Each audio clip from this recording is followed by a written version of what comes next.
my gosh, it was kind of a doozy of a week. It was really good. It was like really cool in some ways and like really good in some ways, my work week. There were other things. I was like, why is everything on fire? But here we are, Friday evening, finished my work day, and I just finished addressing the rest of the orders for the Black Lives Matter stickers. Round 1, because I reordered and we're gonna have more coming in hopefully next week. And now I'm just organizing my little business inbox, and I got like an email for every order that came in, so I'm like, okay, I need to sort these. So I'm gonna do that, and then it's really hot outside. Oh, I said I was gonna go for a run to myself in my head, and I don't know if that's gonna happen. It's like 7 o'clock. So yeah, this is where we're at. Whee!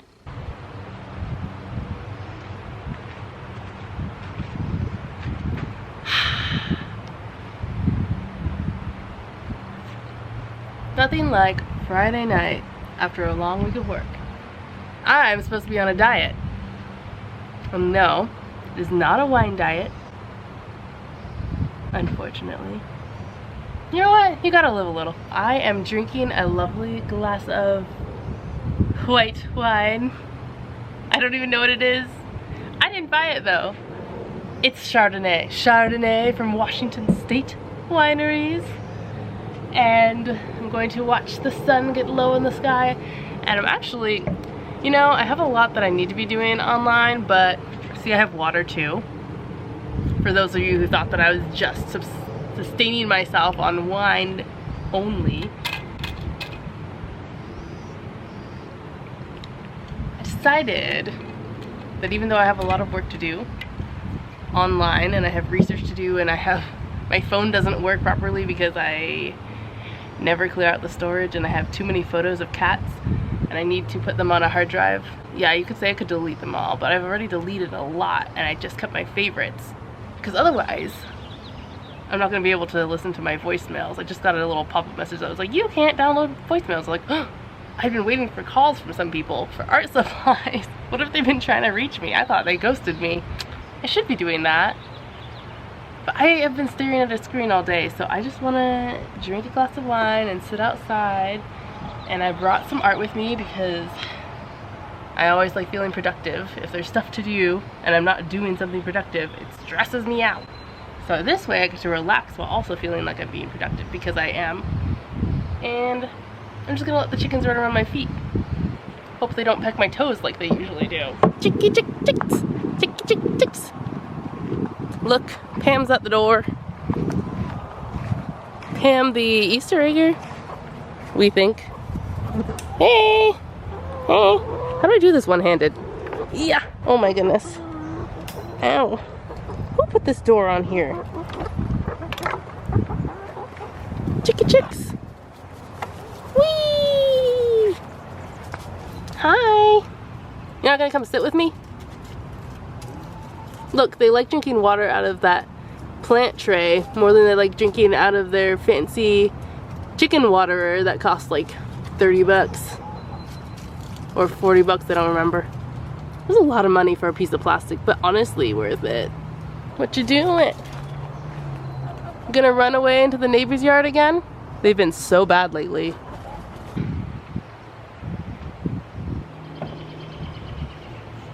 This is actually really nice. I'm also trying on, did I say this earlier? I'm trying to go through my closet. I've recently lost like almost 12 pounds. Which, you know, like, I didn't need to, but I only did it through like eating cleaner. And yes, I've been working out, so I guess I can't really say I only did it through eating cleaner, but let's just say I did it. Woo, this is not stable. Oh gosh, am I flashing? Yikes. Anyway, I did it through, you know, I started working out more regularly. Like, I go for a run on my lunch break. Can you even hear me? I go for a run on my lunch breaks every once in a while, not every day. If I don't feel like it, I'm not gonna. Actually, let's be honest, a lot of the time I don't feel like running, but you do feel good afterwards. So if I have the energy for it, I do it. And there are times that I don't have the energy for it, and I go with Kyle, and like, it's sad. He just leaves me behind. That's not true, he usually doesn't leave me. I'm like, you can go. I know you want to keep going. I'm just gonna walk and turn around early. Don't want to deprive you, but he actually enjoys running. He's also like, just naturally really good at it. Anyway, been doing that, been eating healthy. So now I get to go through my closet because I'm trying to get rid of stuff. I'm like very intrigued by this minimalist type of lifestyle. I really want to adopt some minimalist I don't know if I want to say principles. Like, I feel like, are there really like strict rules? Is that a thing? Like, that just seems I don't really like strict rules. If someone like tells me to do something, I might just, even if I wanted to do it, I might be like, no. So I won't even put into my head that there could be strict rules about this because I want it to be fun. Want to minimize my belongings and therefore minimize my stress in life and free up more time and energy for the things that really matter and the people that are important to me. And where am I going with this? Oh yeah! So I've been trying on clothes in my closet now that I have a little bit less junk in the trunk, you could say. So I've been wearing those again and just like piece by piece being like, okay, do I really love this? Do I need this? Am I really gonna wear this? Why do I have so many tank tops? I avoid all the colorful ones and wear the black ones because despite what you might think based on the amount of color that I put into my artwork, I mostly wear black and gray clothing. And despite what I'm wearing right now, trust me, I mostly have black and gray clothing. I even have a gray car, black on the inside, gray on the outside, like my heart. So I keep losing my train of thought. It's not the wine. I've literally had one sip on camera. Yeah, I've been trying on my clothes, seeing how they work. I don't know how effective it's been because I've been doing it for 2 days only. We'll see. I haven't tried to do any sort of like closet.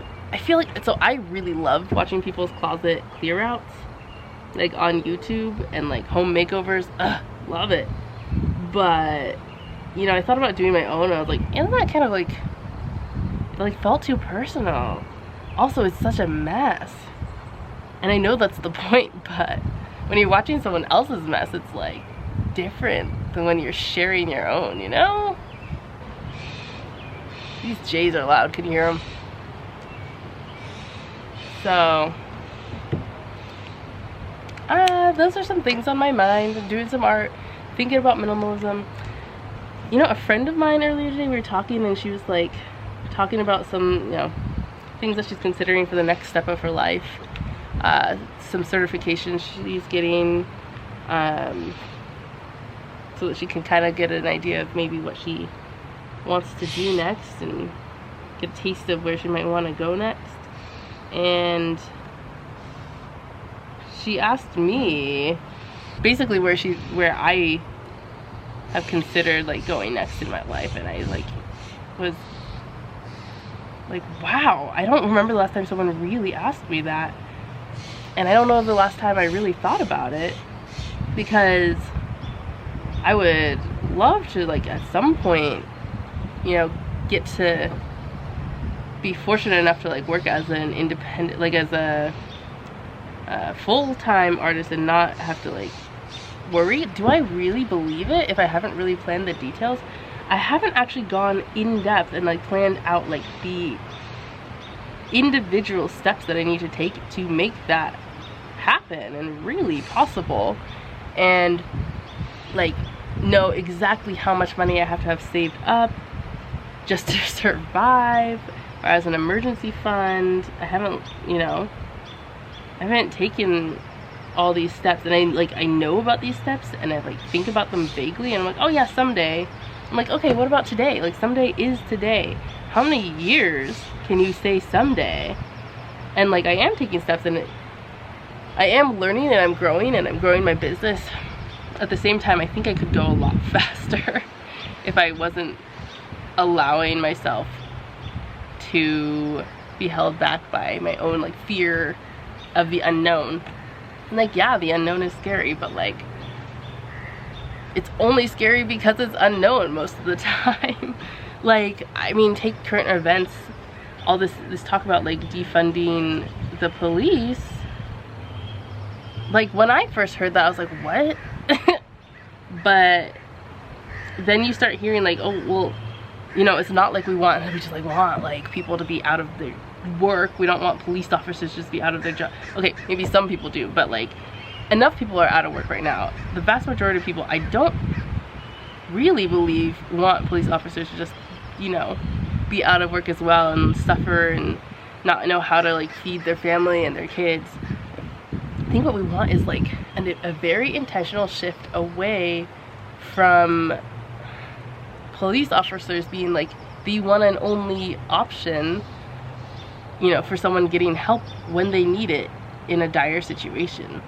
Like, I don't know, I can't say, like, we've all seen online, I've seen online like all these other proposed actions. Like, if you know, if you have a domestic dispute, maybe someone like a social worker, someone who's trained to deal with those situations coming in. Like, officers themselves have said that they're not trained to deal with a lot of the situations that they are asked to deal with. You know, they're police officers, they're not psychologists, they're not therapists, they're, you know, not always trained in like de-escalation in the way that, you know, they maybe need to be able to do their job as well as they can. They're spread thin.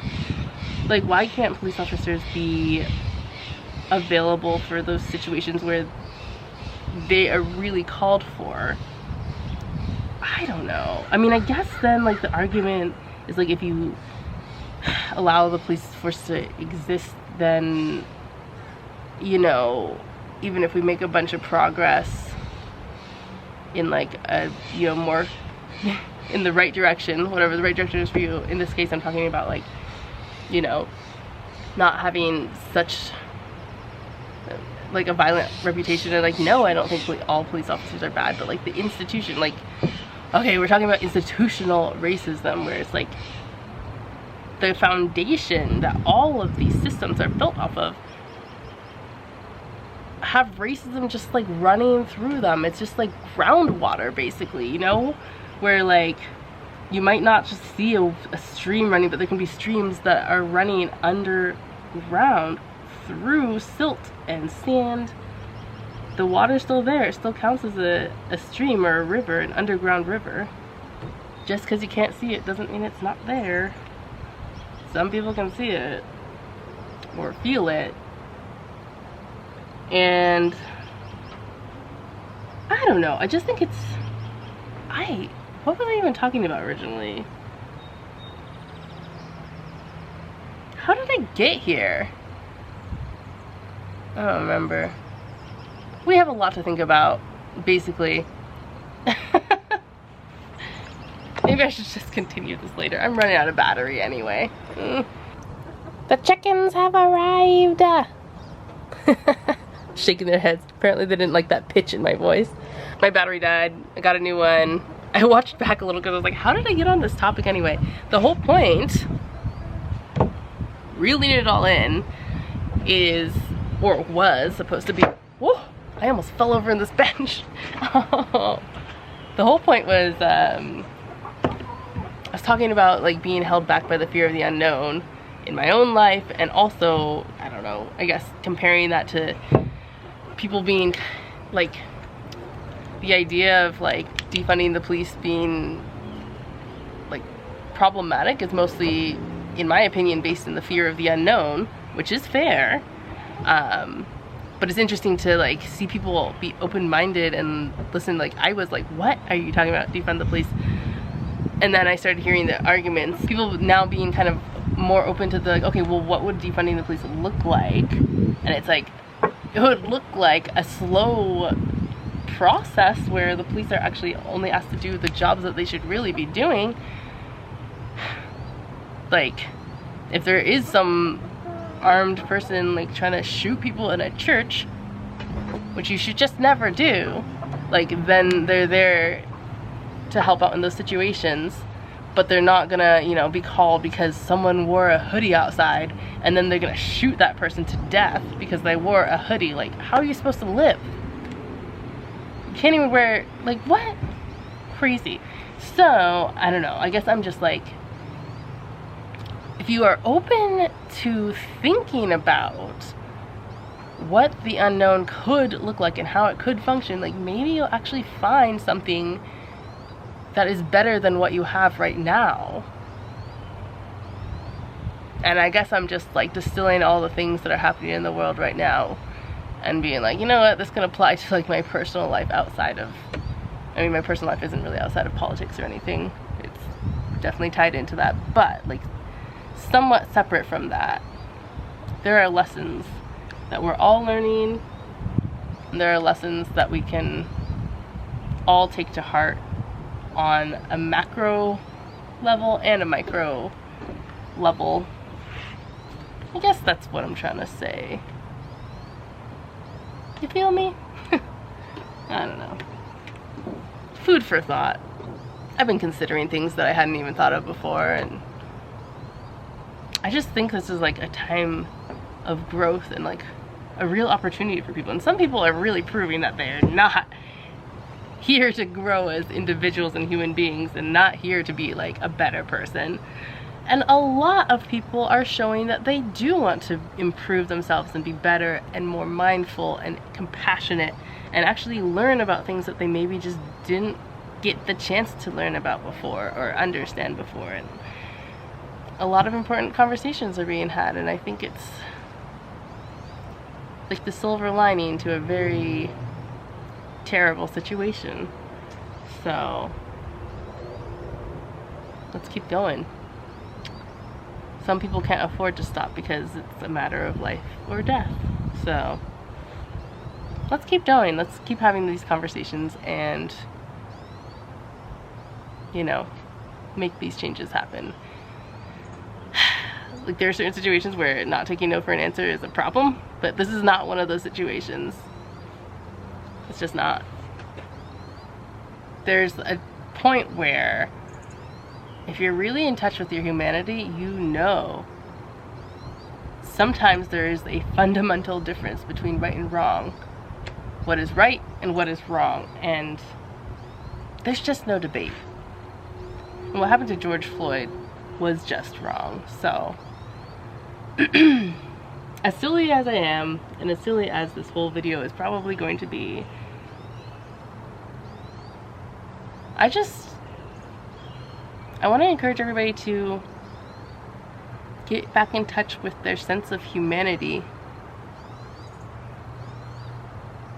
You know? Little arguments aside, you know what's right and you know what's wrong. And we all have an obligation to stand up for what's right and fight for what's right. And we have to do it. Period. All the time. We just have to. Or some of us have to. So it'd be great if we all did it. Enough of my rambling. I think I'm just gonna sit here, work on my painting, contemplate life and things, and end the vlog here. Good night.